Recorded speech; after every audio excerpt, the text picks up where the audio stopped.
Shanks mostra o poder e na sequência o Garp. E que poder foi esse? Meus amigos, eu tô todo arrepiado. Esse capítulo foi surreal, foi genial. O Garp é um dos meus personagens favoritos e tem muita coisa boa nesse capítulo. Muita coisa que explica diversos pontos da história, então assiste até o final. Antes, é claro, se você já é membro da pior geração, dá aquela força pro Mangão. Vota aí no prêmio iBest. Pode votar todos os dias. E ó, se eu conseguir manter o top 1 até segunda-feira, até o dia 10, eu já passo para a próxima etapa. Eu dou uma folga para vocês. Então votem aí, não leva 2 segundinhos, galera. Clicou no link aí, tá fixado no primeiro comentário.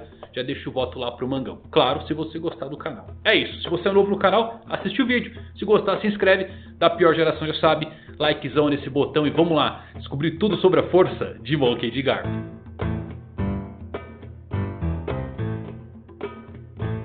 Então vamos lá, seus doidão. A história de capa é um pedido de fã, não acrescenta nada à história. Já o capítulo, que capítulo é esse, meus amigos?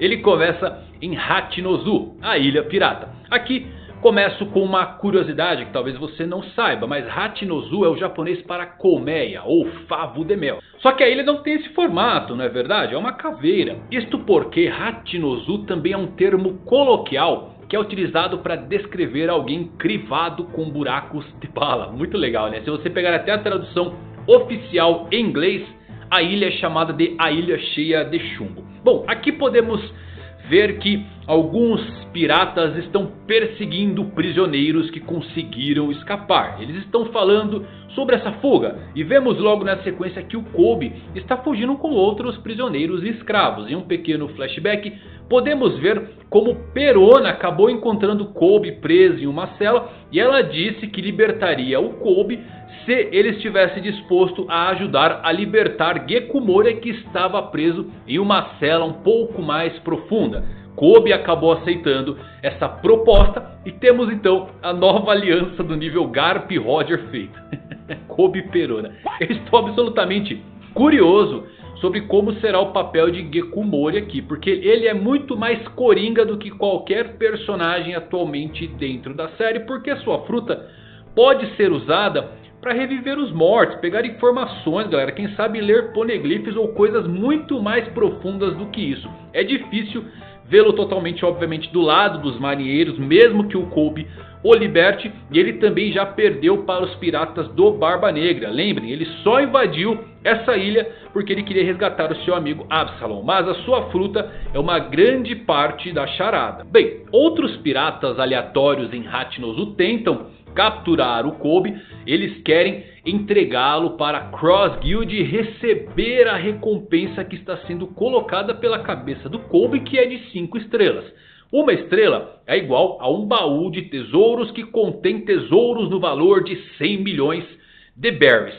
Então a recompensa do Kobe pela Cross Guild é de cerca de 500 milhões. Normalmente é dito ali que a recompensa por um capitão dentro da Cross Guild é de apenas uma estrela. Mas como Kobe tem esse título de herói para os marinheiros, então a sua recompensa é muito maior do que qualquer outro capitão dentro da marinha normal. Isso é muito legal, galera. Acima de capitão, na hierarquia da marinha, temos o Comodoro, o contra-almirante, vice-almirante, almirante e almirante de frota. Isso daqui nos dá uma dica de quantas estrelas valem cada uma dessas patentes mais altas. O Kobe, por ser um herói, teve um aumento significativo. Então imaginem Garp, que é o lendário herói. Eu até fiz um vídeo essa semana muito legal de como esse título do Garp ele é único dentro da marinha, porque ele é o equivalente do rei pirata dentro dos fuzileiros navais. Bom, enquanto o Kobe agora está fugindo de outros piratas, ele está agindo como uma isca para os outros prisioneiros conseguir escapar. Alguns membros dos piratas do Barba Negra estão observando tudo de dentro da fortaleza da caveira no meio da ilha e finalmente suas Akumas no Mi são completamente reveladas. Avalo Pizarro é um usuário da Shima Shima no Mi. Ele é o Homem-Ilha. E eu sei que você está querendo saber qual a diferença entre a fruta do Pizarro e a fruta do Pika lá de Dressrosa. A do Pizarro é mais forte, galera. Como a fruta do quilo e a fruta da tonelada. Fruta da neve, fruta do gelo, fruta do fogo, fruta do magma. Pika só pode assimilar com pedra. Pizarro com qualquer coisa que faça parte de uma ilha o que é completamente insano. Pizarro se funde com o piso de madeira e a parede de pedra, fazendo a fortaleza da caveira se mover e falar, e parece que ele não quer intervir na fuga do Kobe agora, porque ele não quer destruir a cidade novamente, pois o Barba Negra vai ficar bravo. Logo depois que eles terminaram de consertar o Porto Rochoso, não dá pra destruir as coisas. Vascochote, que é usuário da Gabu Gabu no Mi, Gabu significa licor, então ele é um homem alcoólico, o homem licor. O Vasco ele cria uma bolha de licor e voa nela, e ele diz que quer queimar a cidade completamente. Essa fruta do Vascochote, olha só, tem muito potencial, hein? Porque ele pode criar líquido inflamável. Pensem nas possibilidades. San Juan Wolf também tem sua fruta finalmente revelada. Para mim sempre foi o maior mistério dos piratas do Barba Negra. Ele é um usuário da Deca Deca no Mi. Deca significa ampliar, e por isso ele pode aumentar o seu tamanho. Isso aqui é muito legal porque é uma paramécia. Eu sempre fui curioso para qual paramécia permitiria que ele virasse um gigante maior que um gigante. Bom, San Juan Wolf está apenas cochilando. E olha que legal aqui, galera. Com base no que o Pizarro nos contou aqui, parece que o Porto Rochoso é um porto que faz parte de Hachinozu. Isto me faz pensar que aqueles 100 corações que os piratas do Lau entregaram aos marinheiros para se tornar um Shichibukai podem ter pertencido à tripulação de Oshoku antes do Barba Negra derrotá-lo com a ajuda do Kobe, já que ele era o governante anterior dessa ilha. Eu queria muito ver esse incidente do Porto Rochoso na íntegra. Falei pra vocês que o Kobe sendo sequestrado era para um despejo de conhecimentos sobre esse incidente, os Rocks. Bom, um flashback sobre o Tite e o Kobe começa e ele nos revela porque o Kobe acabou sendo sequestrado pelo Barba Negra. Tite quer fazer da ilha de Hachinozu um reino aprovado pelo governo mundial, por isso que ele sequestrou o Kobe para extorquir o governo mundial. Kobe diz a Tite que eles não podem utilizá-lo para negociações, já que ele é um membro integrante da SWORD. E o Aokiji aparece explicando que os membros da SWORD são na verdade marinheiros que renunciaram oficialmente e devolveram os seus códigos de conduta, ou seja, entregaram sua carta de demissão. Eles podem atacar um Yonkou sem aprovação do governo mundial e não estão vinculados a qualquer tipo de cadeia de comando, mas a marinha não se responsabiliza pelo que eles podem fazer e podem cortá-los a qualquer momento. Olha isso que legal, galera. Então confirmado que a SWORD é uma Black Ops da marinha. É legal que o Aokiji está literalmente contando ao Barba Negra de por que ele está ali naquela sala. Mas lembra do Garp, quando ele foi pegar um barco, o Helmepo, e ele foi atacar um Yonkou sem autorização? O que, na minha opinião, praticamente confirma que ele é um dos grandes cabeças por trás da SWORD. E eu adoro isso. Garp e Sengoku vão deixar o legado de uma nova justiça no fim da série, porque a marinha vai se dividir no momento, com a Akainu de um lado mais extremo e a SWORD do outro. Já tivemos marinheiros questionando o sistema, Smoker, Fujitora, Aokiji. Isso é muito interessante. Agora, tornar Hachinozu em um reino oficial, confesso que me pegou de surpresa. Hachinozu provavelmente é inspirado em lugares do nosso mundo real, como a lendária Ilha Tortuga, que foi um importante centro e refúgio da pirataria carimbenha. E temos também o famoso Porto Real, outro desses paraísos onde os piratas de todo o mundo se reuniram. Foi dito que essa cidade havia se tornado uma utopia pirata e que ganhou a reputação de Sodoma do Novo Mundo. Além disso, tem sido historicamente sujeita a terremotos e severos tsunamis, o que é bem interessante porque acaba combinando aí com os poderes atuais do Barba Negra e a sua poderosa Gura Gura no Mi. Mas a questão é: por que o Barba Negra quer fazer Hachinozu se tornar um reino aprovado pelo governo mundial e ele mesmo ser um rei? Eu sinto que isso daqui é parte de um grande quebra-cabeça, mas também nos revela as suas motivações, que ainda são um grande mistério dentro de One Piece. O Luffy não quer se tornar o rei de uma ilha em particular, mas sim o rei pirata do mundo livre. Ele quer unidade. Isso contrasta perfeitamente com o que o Barba Negra quer ao se tornar o rei do mundo como Rox de Xebec tentou. Em Road to Laugh Tale, que é um capítulo extra, o Oda nos conta sobre a vontade de Xebec e o seu desejo de ser o rei do mundo inteiro. E no próximo painel ele acaba nos mostrando Barba Negra e dizendo que aquele que herdou a vontade de Rox. Então foi pronunciado que o Barba Negra ele quer dominar o mundo desde antes de Marineford, antes mesmo de lutar com o Ace, aonde ele pede para o Ace se juntar à sua tripulação e com isso eles podem percorrer o mundo inteiro juntos. Eu não acho que o Rei dos Piratas seja o fim do jogo, e ainda acho que o rei absoluto de tudo é o sonho do Barba Negra. Ele quer se sentar no trono vazio e governar o mundo, assim como Xebec queria fazer. Voltando ao presente, agora sabemos que apenas 4 piratas do Barba Negra estão na ilha Hachinozu: Shiryu da Chuva, Avalo Pizarro, San Juan Wolf e Vasco Shot. Na luta do Lao tínhamos o Barba Negra, Jesus Birds, Van Augur, Doc Ki e o lendário Stronger. O que significa que em Egghead temos Catarina Devon, Lafitte e Aokiji. Galera, Catarina Devon pode causar muito caos na ilha de Egghead com a sua habilidade de metamorfose. E sinceramente ela pode acabar assumindo a forma, se transformando em Garcia e dar ordens aos serafins, o que eu acho que vai acabar rolando. Lafitte é um hipnotizador, então ambos juntos são basicamente o time de infiltração e propagação de caos dos piratas Barba Negra. Então agora temos a confirmação de quem estava naquele barco. Bom, de volta ao presente, vemos que a Sword chegou e está atacando a ilha de Hachinozu, enquanto alguns dos seus membros estão sendo introduzidos no mundo de One Piece. Temos a comandante Hibari, que é aquela garota que apareceu com o Helmepo pedindo ajuda para resgatar o Kobe lá no capítulo 1061. E ela já virou minha favorita desses novos marinheiros, porque se você olhar bem vai ver que a Hibari está utilizando essa roupa aqui que veio diretamente da arte conceitual original da Nami. Muito legal, né? Ela é uma atiradora de elite que usa as balas GP Flower do Vegapunk, que transformam a pólvora dos seus inimigos em flores.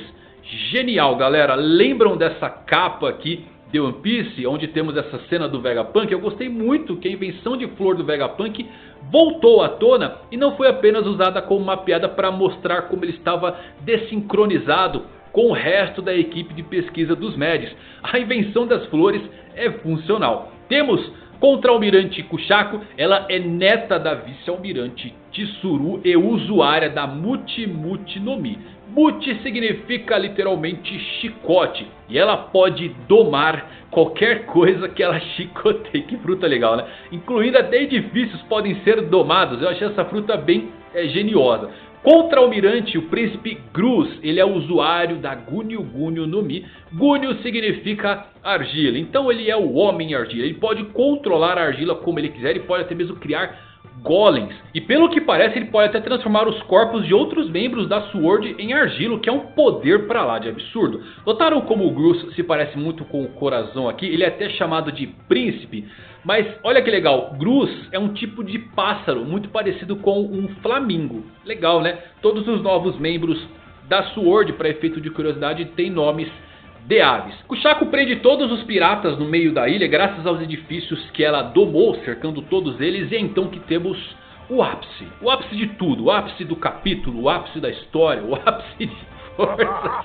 Vemos o navio do Garp voando nos céus. Helmepo e Tashig estão com Garp nesta embarcação, e o Garp cai no meio da ilha e utiliza um ataque de soco massivo chamado Impacto Galáctico. E primeiro de tudo, eu chamar vocês de mangaláticos é uma homenagem a esse golpe, tá bom? Invejosos vão dizer que foi mera coincidência, mas não, eu já tinha previsto tudo isso, então por isso que vocês são os inscritores mangaláticos. Agora, que isso, hein, galera? 2 capítulos, o Oda ele estabeleceu um novo patamar de força. Isso é insano. Primeiro que esse navio voando, vamos falar dele aqui. Eu tenho certeza que o Garp que jogou esse navio no ar. Ele socou a água e acabou dando nisso. Acabamos de presenciar aqui, meus amigos, o equivalente de Garp ao Camussari de Roger. Ele acabou de mostrar a todos porque ele era o rival do Rei Pirata. Uma bomba nuclear foi lançada em Hachinozu e o melhor de tudo, Garp tem haki avançado e isso acaba com aquela dúvida de como ele conseguia lutar com Roger. O golpe do Deus Macaco do Luffy é massivo? Sim, mas é um punho do tamanho de uma ilha. Aqui me desculpem, mas o Garp está a uma distância absurda do solo. O fato do Garp ainda nem ter tocado o chão e a cidade estar completamente obliterada é uma loucura por si só. Imagine se ele realmente se conectasse ao solo durante esse soco. Até me pergunto se o Garp nocauteou o Pizarro aqui na sua forma de ilha. Olha só, primeiro temos o ataque de Shanks, depois o ataque de Garp. Isto faz você se perguntar como são os velhos tempos, a antiga era de piratas, quando todas essas pessoas estavam no seu auge de poder. Roger, Barba Branca, Zebek e claro, o Garp. Aquele duelo do Roger e do Barba Branca naquela ilha, aquilo foi um duelo completamente amigável. Eu não consigo imaginar como seria se eles decidissem ir com força total. A ilha não existiria. Zebek, por outro lado, olha que coisa interessante, precisou de Roger e Garp unidos para lidar com ele. Eu adoraria que tivesse uma série spin-off da velha era dos piratas. Bom, ainda estou em dúvida aqui, galera, vou ser sincero com vocês, se temos revestimento do rei ou se é um haki de armamento nível Deus. Porque você pode ver piratas aleatórios aqui nessa cena que não desmaiaram. Geralmente quando tem haki do rei, essas pessoas desmaiam, espumam pela boca. Garp tem tudo sim para ter haki do rei. Até fiz um vídeo sobre isso com diversos pontos que provam que ele deve ter conquistador. Mas lembre que a sua alcunha é o punho. Então aqui pode sim ser somente haki de armamento de fluxo, porque é possível fazer isso somente com ele. Na minha opinião, parece um fluxo do armamento em um nível que nunca presenciamos antes em One Piece. Se tivéssemos piratas espumando pela boca, aí poderíamos afirmar com toda certeza, mas é uma cena meio ambígua. Então agarre a que você mais gostar por enquanto. A fluência do poder de One Piece está ficando muito mais rápida. O Garp, ele acabou de nivelar uma cidade inteira com um único soco. Isso a centenas de metros de distância do solo. Isso é surreal. Eu senti falta nessa cena, sabe de quem? Do Bogard, que é o imediato do Garp. Eu espero que Oda não esqueça ele, que ele apareça para lutar, porque ele sempre pareceu bem durão, né? Inclusive foi o Bogard que treinou o Kobe durante a sua história de capa. Com a forma como Oda tem mostrado alguns dos personagens lendários, que sabíamos que eram poderosos, mas ainda não tínhamos visto lutando, eu realmente não ficaria surpreso se tivéssemos uma virada no próximo capítulo de Kuma e Mary Joyce e o Dragon realmente entrando para lutar de maneira muito semelhante a como o Garp nos mostrou aqui, apenas para resgatar o seu amigo. Bom, o Garp salvando Kobe também comprova o meu ponto do próximo herói lendário no mundo de One Piece. O Kobe ele vai herdar esse título quando se unir ao Luffy para lutar contra o Barba Negra ou Insama. Essa cena é muito poderosa, galera. Não só pelo haki e a destruição, mas nas entrelinhas. Você deve se perguntar por que o Garp não fez isso em Marineford com o Ace. Bom, o ponto de por que o Garp não salvou o Ace ou mesmo ajudou o Luffy no resgate é porque eles escolheram ser piratas e com isso escolheram o seu próprio caminho e os seus fardos. E estava fora das mãos do Garp naquele momento. Enquanto Kobe é um fuzileiro naval e alguém que o Garp pretende assumir no futuro. Da mesma forma como o Rayleigh protegeu o Luffy porque ele enxergou no Chapéu de Palha o próximo Gold Roger. Então é uma ótima maneira de mostrar o impacto que as escolhas têm na sua vida. E também a representação de Garp em Marineford e pós Marineford, onde acabou mostrando o quanto doía para ele ter apenas que assistir à toa enquanto o que ele realmente temia veio a acontecer, criando aí um dos maiores conflitos internos de qualquer personagem que eu já li em qualquer lugar. Bom, o Garp é monstruoso, o homem no nível do antigo Rei Pirata, e eu simplesmente amo esse movimento galáctico de Garp, sem frutas, sem arma, sem tecnologia, apenas o punho e força bruta revestida com seu espírito. Em um mundo onde a força de vontade dita o quão poderoso você é, o quão insanamente forte pode ser o homem com a vontade do tamanho de uma galáxia.